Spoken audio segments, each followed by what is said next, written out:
Chronologie des événements mondiaux. 12 février. Les Soviétiques lancent en direction de Vénus une station interplanétaire. 13 février. Massacre de Patrice Lumumba au Katanga.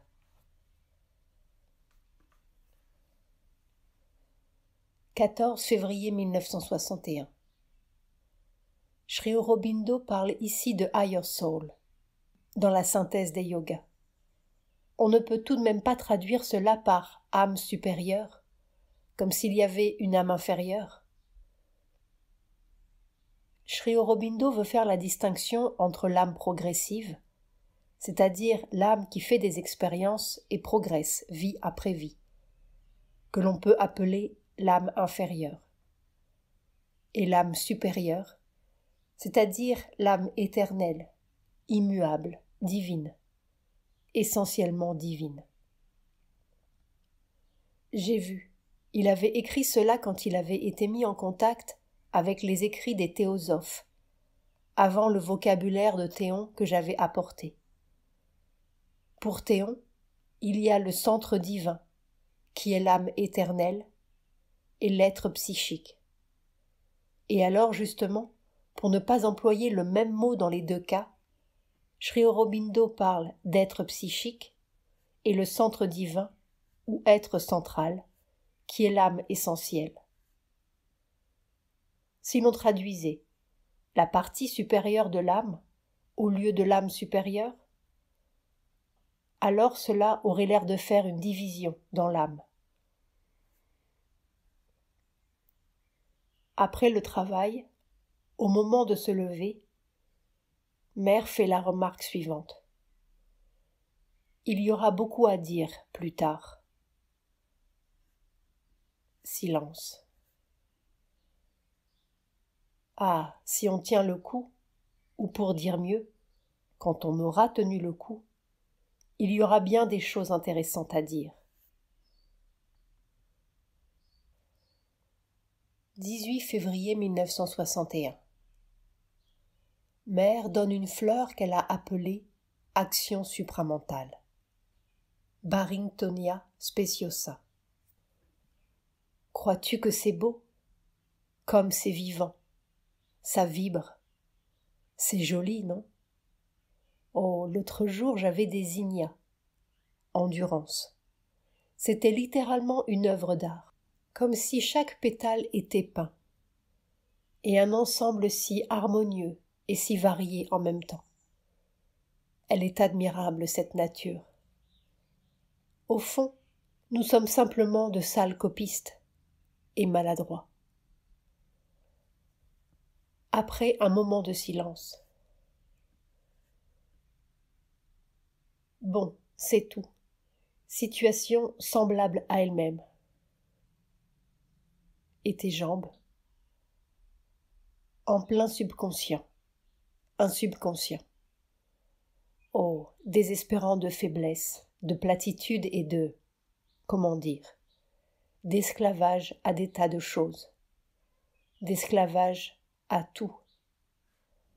Oh, nuit après nuit, nuit après nuit, s'est déroulé devant moi pour me montrer. La nuit dernière, oh, indescriptible. Et ça continue. On a l'impression qu'il n'y a pas de limite. Alors, naturellement, le corps s'en ressent. Pauvre bougre. C'est son subconscient, pas personnel. C'est personnel et pas personnel. Ça devient personnel quand ça entre au-dedans de lui. Et on n'imagine pas l'accumulation d'impressions que l'on enregistre et qui restent là, entassées les unes sur les autres. On ne s'en est même pas aperçu extérieurement. La conscience éveillée ne s'en aperçoit pas. Mais ça entre, ça entre, ça entre, ça s'entasse. Hideux. Alors nous allons voir combien de temps ça va durer.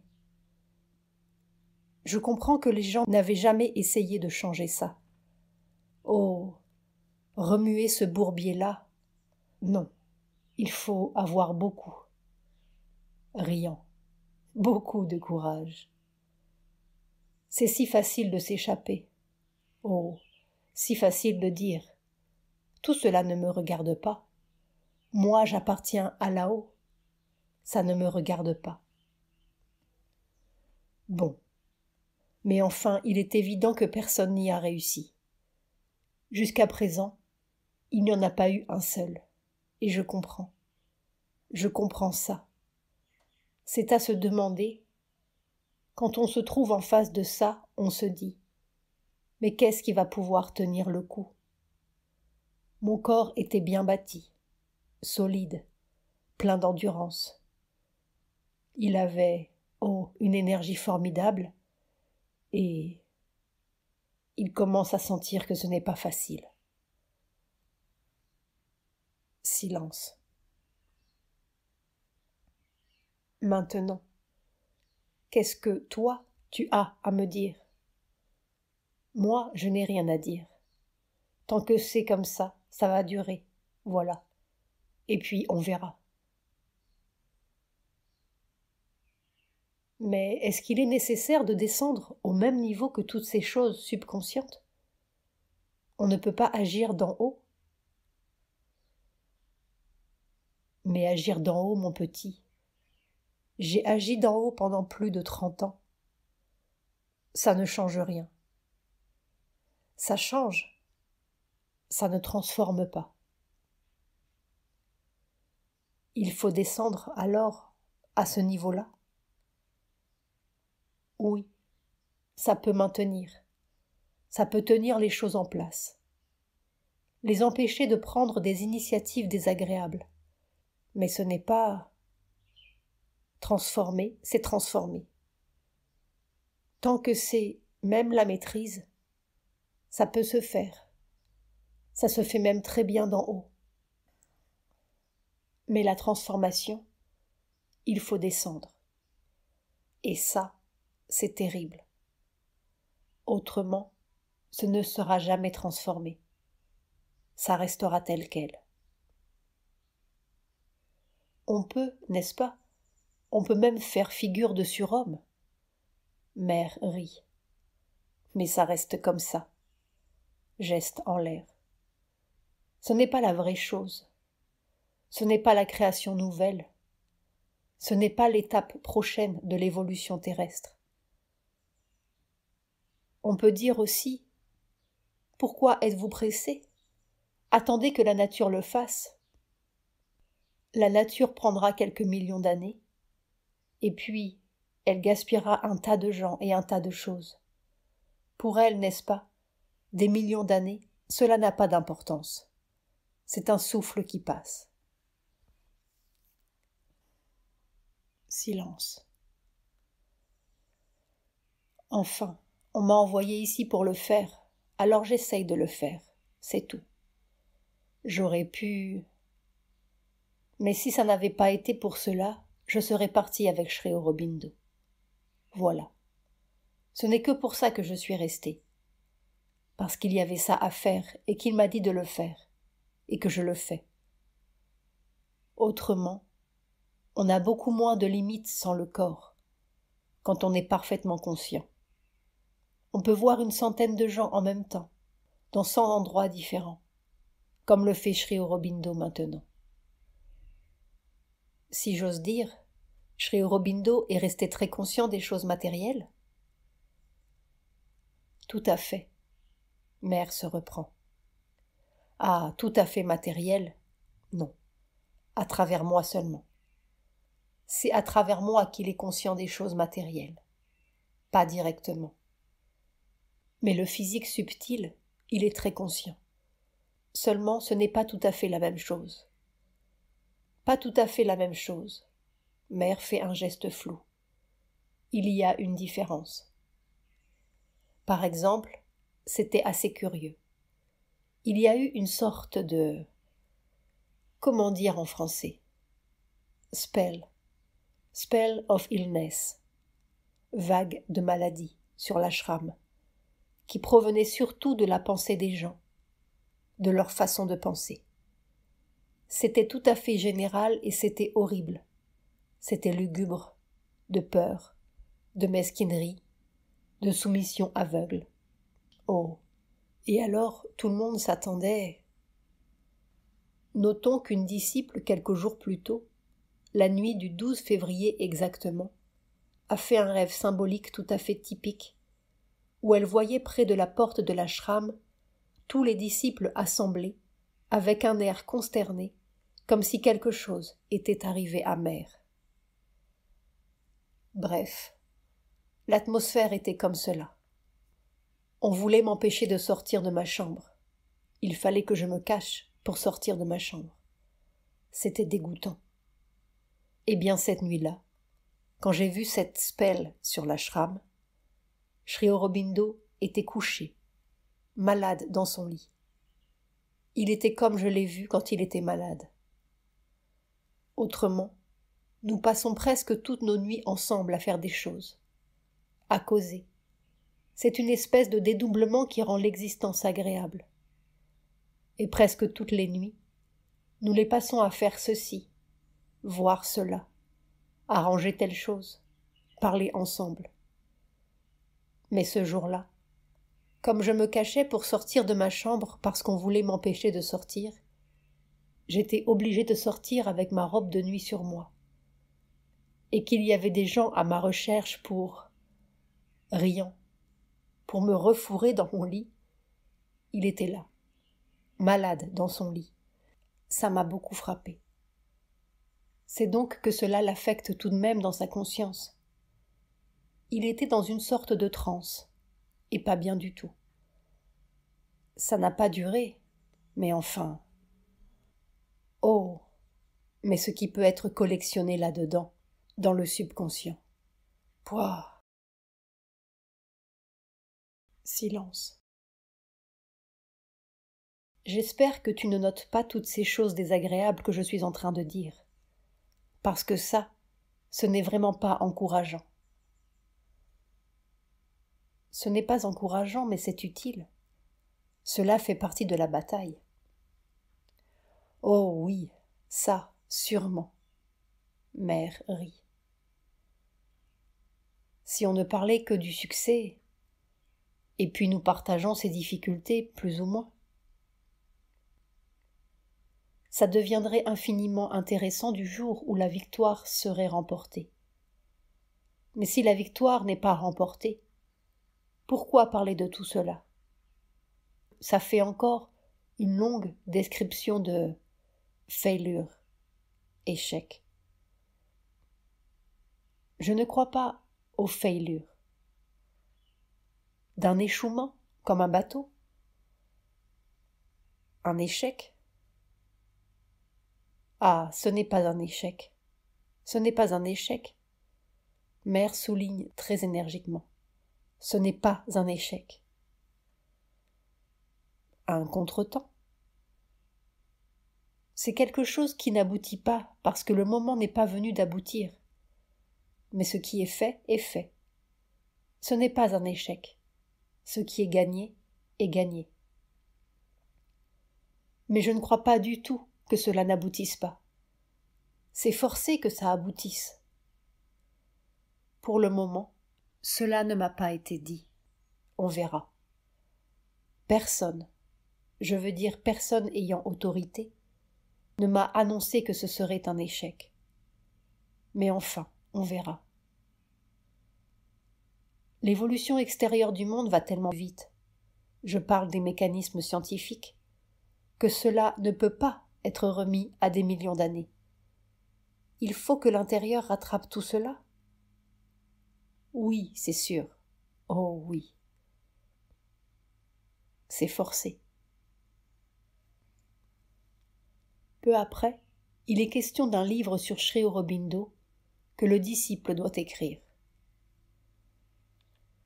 Sri Aurobindo et la transformation du monde.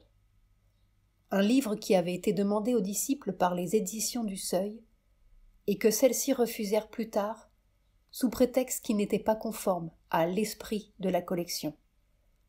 Ce livre ne verra jamais le jour. Le disciple en écrira un autre, plus tard. L'aventure de la conscience. Tu as vu Baratidi, une ancienne disciple, Suzanne Carpelès, membre de l'école française d'Extrême-Orient. Non, moi, tu sais, je ne sors pas. Elle a vu tes éditeurs à Paris. Ils lui ont dit qu'ils attendent avec une impatience. Mère se moque. Ton livre sur Sri Aurobindo. Je voudrais bien qu'ils comptent là-dessus, que ce sera un grand coup dans le monde, etc. Ils ont lancé leur pailleur comme un ballon d'essai. Ils ont l'air contents. Ils sont très très impatients. Ils disent que c'est le moment. C'est le moment. Ce sera de plus en plus le moment. Ça, ils ne savent pas comment c'est. Ça commence seulement à être le moment. Tu me disais l'autre jour de commencer ce Sri Aurobindo par n'importe quel bout. Oui, tu ne peux pas écrire comme ça. Je ne sais pas, c'est peut-être un préjugé, mais j'ai l'impression que ce livre doit venir d'un bout à l'autre. Tiens, j'ai eu l'occasion hier ou avant-hier d'écrire une phrase sur Sri Aurobindo. C'était en anglais, quelque chose comme cela. Dans l'histoire du monde, Sri Aurobindo ne représente pas un enseignement, ni même une révélation, mais une action décisive, venue tout droit du suprême. Silence. Je te dis cela parce que, juste maintenant, comme nous parlions de ce livre et que tu disais que ça viendrait tout d'un coup et d'un seul bout, j'ai vu comme un globe, comme un soleil de lumière très incandescente qui se répandait en poudroiement. Le soleil avançait et son poudroiement venait au-devant de lui, comme ça, geste. Et ça venait vers toi. Et puis ça a fait un cercle autour de toi, comme pour dire « Voilà la formation ». C'était magnifique. Et il y avait là-dedans une chaleur créatrice, semblable à la chaleur du soleil, c'est-à-dire une puissance de vérité. Et là-dedans, j'ai eu à nouveau cette même impression. Ce que Sri Aurobindo est venu apporter, ce n'est pas un enseignement, ce n'est même pas une révélation. C'est une action formidable, venue tout droit du suprême. C'est comme quelque chose qui se déverse sur le monde. Et ce qu'il faudrait dans ton livre, c'est donner cette impression, sans le dire. Donner l'impression, c'est-à-dire transmettre. Transmettre cette lumière solaire. Silence. C'est vrai que nos moyens sont très pauvres, parce que ce que je viens de voir, que je vois encore en ce moment, si cela pouvait se traduire, ça te ferait une couverture de livre absolument admirable. Mais tout ce que l'on peut faire est plat, plat, plat. Les moyens sont pauvres. Oh. Après une autre digression, Mère reparle de son expérience du 24 janvier 61, qui a déclenché par contre-coup toutes ses difficultés subconscientes. J'ai si bien compris après cette expérience, parce que cela a été le point de départ d'un tel turmoil, bouillonnement, que même physiquement, je me serais demandé, est-ce que j'ai rêvé ou est-ce que c'était vrai ? N'est-ce pas, après cela, il y a eu de telles secousses. Et de plus en plus, je comprends que c'est la préparation indispensable dans le monde matériel le plus matériel pour que cette expérience puisse s'installer d'une façon définitive, s'exprimer extérieurement, s'exprimer constamment. C'est évident. Si ça, cette expérience, restait d'une façon permanente, ce serait très près d'une toute-puissance. Sur le moment, l'impression était qu'il n'y avait absolument rien qui soit impossible. C'était vraiment la sensation d'une toute-puissance. Ce ne l'est pas parce qu'il y a toujours une toute-puissance plus grande. Mais ça, on le sait, n'est-ce pas, là-haut. Mais dans le monde matériel, c'était évidemment quelque chose de très, très, très différent de tout ce qu'on a vu, entendu, et de tout ce qui vous a été raconté dans toutes les traditions qui ont été conservées. Tout cela, ça paraît comme des balbutiements d'enfants à côté. À ce moment-là, c'était ça, le quelque chose qui voit, qui décide, et c'est fait. Silence. Ce n'est pas resté. C'est resté comme ça, là-haut, mais pas ici. Ça a donné une sorte d'assurance à la conscience physique, en ce sens que quand je vois quelque chose maintenant, je le vois avec une certitude. Il n'y a plus d'hésitation. Est-ce que c'est exact ou est-ce que ce n'est pas exact? Est-ce que c'est vrai? Est-ce que... Tout cela a disparu. Quand je vois, il y a une certitude. C'est-à-dire que dans la conscience matérielle, il y a vraiment un grand changement. Mais pas ce pouvoir. Formidable, n'est-ce pas? Je te dis, si c'était resté là, si j'étais tout le temps comme j'étais pendant ces heures de la nuit, eh bien évidemment, il y aurait beaucoup de choses changées. Mais ce doit être pour préparer. Il faut un déblayage de beaucoup de choses pour que ça puisse s'installer. C'est logique, c'est très naturel. Et naturellement aussi, ce qui est ennuyeux, c'est que les gens ne savent rien, ne comprennent rien, même ceux qui me voient tout le temps comme le docteur, par exemple. Il n'est pas encore arrivé à comprendre, et il a été tout d'un coup inquiet. Il s'est imaginé que j'allais passer de l'autre côté.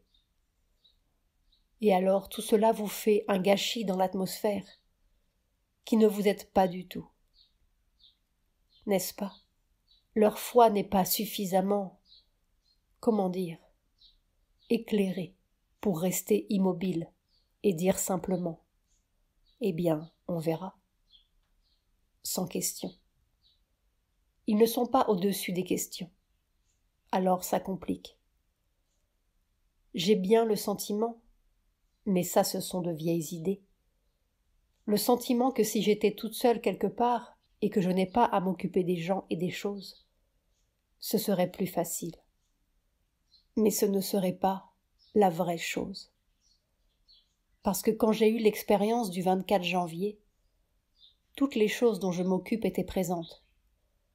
C'était comme si la terre tout entière était présente à l'expérience. Ce n'est pas une individualité. Mère désigne son corps. J'ai de la peine à la trouver, l'individualité maintenant. Même dans mon corps. J'y retrouve dans ce corps des vibrations subconscientes, conscientes et subconscientes, d'un monde, n'est-ce pas? D'un monde de choses. Par conséquent, ça ne peut se faire que sur une grande échelle. Autrement, c'est la vieille histoire. Mais alors, ce n'est pas le pouvoir ici. On s'en va. Oh, c'est... Ils n'imaginent pas ces gens. Ils ont fait tant d'embarras avec leur départ. Ils ont voulu nous faire croire que c'était quelque chose de très extraordinaire. C'est enfantin. C'est un travail d'enfant, c'est rien du tout. S'en aller. Il n'y a qu'à faire, pof, comme on fait dans l'eau, un coup de talon, et puis on remonte. Et puis ça y est, c'est fini. Mère rit. C'est comme toutes leurs histoires d'attachement, de désir, mon Dieu. Mais c'est rien tout cela, c'est... Parce que, imagine-toi, dans toute cette horreur de subconscient, pour tout ce qui a trait à mon corps, je n'ai pas encore eu, une fois, la conséquence d'un désir. J'ai toujours eu la conséquence de la lutte contre la résistance inconsciente et malveillante de la vie. Mais pas une fois, ce n'est venu comme cela. Geste montrant quelque chose qui ressort d'en dessous. Me dire, tu vois, tu avais un désir, et voilà le résultat. Pas une fois, très très sincèrement. Mais ce n'est pas vraiment ça la difficulté. La difficulté, c'est le monde qui n'est pas prêt. C'est la substance dont on est fait. Mère touche son propre corps, qui participe au manque de préparation du monde, naturellement. C'est la même chose, c'est tout pareil. C'est tout pareil. Il y a peut-être dans ce corps un petit peu plus de lumière, mais tellement peu que ce n'est pas la peine d'en parler. C'est tout la même chose. Oh, un esclavage sordide. Silence. Je voudrais que tu aies du temps pour écrire ton livre, parce que je sens que Sri Aurobindo est intéressé. Ça venait de lui, ce soleil qui est arrivé tout à l'heure. Je sens qu'il est intéressé et qu'il a confiance que tu peux le faire. Qu'est-ce que tu as relu? Les essais sur la Gita? Ah, ça c'est le trésor. C'est une mine. Le secret du Veda, en partie, et puis deux choses parce qu'elles contiennent beaucoup de lettres de Sri Aurobindo. J'ai relu le livre de Z, un ancien disciple, sur Sri Aurobindo, parce qu'il y a énormément de lettres. Et oui, seulement malheureusement il a tripoté. He has tampered with it. Il a altéré. Ces lettres? Dans ces lettres, Sri Aurobindo avait fait des déclarations à mon sujet, et Z les a enlevées. Mais enfin, pour ton livre, cela ne fait rien, parce que je ne tiens pas du tout qu'aucune déclaration à mon sujet paraisse. Mais Z n'est pas honnête. Il n'a pas été honnête du tout. Nous avons été obligés d'intervenir une ou deux fois, parce que ces coupures étaient telles qu'il déformait le sens. Alors nous lui avons dit, pour le livre qui a été publié ici, nous ne le publierons pas, à moins que vous ne rétablissiez. Silence. Et puis j'ai relu les Evening Talks, Conversation du soir, de A.P. Ah, là aussi il y a beaucoup de... Moi je n'étais pas là, alors je ne sais pas ce que Sri Aurobindo disait, mais j'ai une sorte de sensation. Mais alors, tout dernièrement, ils ont voulu publier dans Mother India, une revue mensuelle publiée à l'ashram, la même chose. Mais conversation avec moi, notée par A. Heureusement qu'on me les a envoyés. J'ai tout coupé. C'était d'une platitude, mon petit. Ah, c'était dégoûtant. J'ai dit, c'est impossible, je n'ai jamais parlé comme ça, jamais. C'est plat, plat, plat, avec une compréhension verbale et superficielle. Et, oh, c'est horrible, horrible. Ce qui passe à travers les gens rabaisse terriblement, terriblement. Ça vulgarise, ça rabaisse. Enfin, il n'y a que Sri Aurobindo qui peut parler de Sri Aurobindo. Et leur note, c'est malgré tout du Sri Aurobindo à la sauce Z, ou du Sri Aurobindo à la sauce A. D'autant plus aussi que selon les gens à qui il écrivait, Sri Aurobindo écrivait de façon très différente, gestes montrant des niveaux différents. Enfin, si tu penses que le temps va s'arranger, ça va s'arranger. Non seulement j'y pense, mais j'y tiens. Mère se lève pour sortir. Alors, demain, je descends. Le dimanche qui précède chaque darshan, ce 21 février, Mère aura 84 ans, Mère distribue sari, serviettes ou mouchoirs aux disciples. Distribution de mouchoirs pour essuyer les larmes. Mère rit comme une petite fille malicieuse, puis sort.